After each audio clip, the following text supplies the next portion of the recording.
There are dates that mark independence, and then there are dates that mark scars.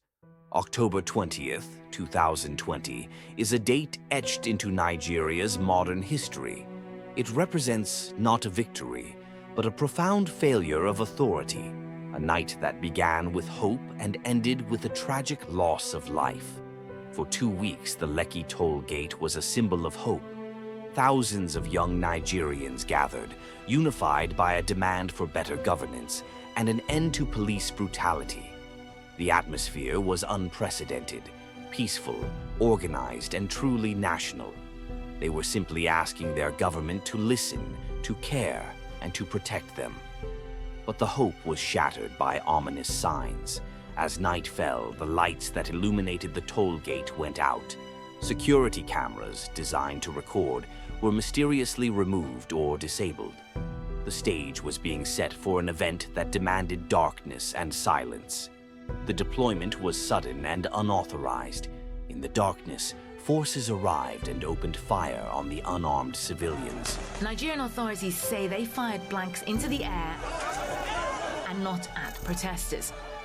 But CNN obtained video that appears to show the army shooting toward the crowd. Here, and at the top of your screen, here.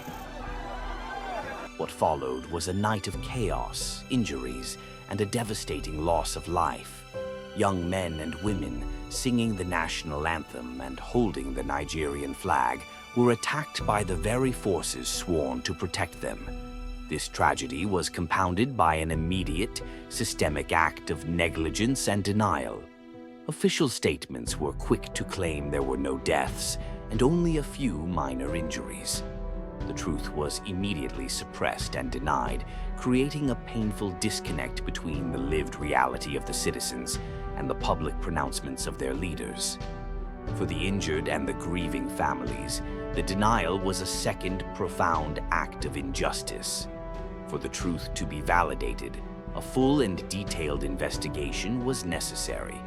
The Judicial Panel of Inquiry, established to investigate the events, spent months collecting testimonies, examining evidence, and sifting through the layers of conflicting reports.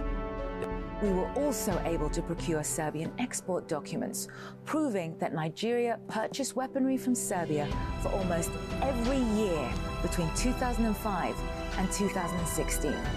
The shooting continued past midnight. Eyewitnesses tell us it wasn't just the army. At this point, they say to arrive and open fire. Their eventual findings pierced the veil of denial.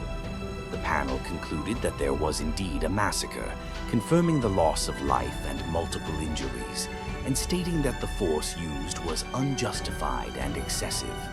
This official acknowledgement, while years late, was essential. It validated the trauma experienced by the citizens and formally placed the responsibility on the state's failure to protect its people. The legacy of the Lekki Toll Gate incident is not just the memory of the violence, it is the unshakable demand for accountability. The unauthorized deployment of force and the subsequent denial of truth represent the core failure of a government's promise to ensure the security and peace of its citizens. We pay homage to the lives lost, knowing that true peace can only thrive when authority is fully transparent, just, and absolutely dedicated to protecting its people. Don't forget to share and tell us what you think in the comments.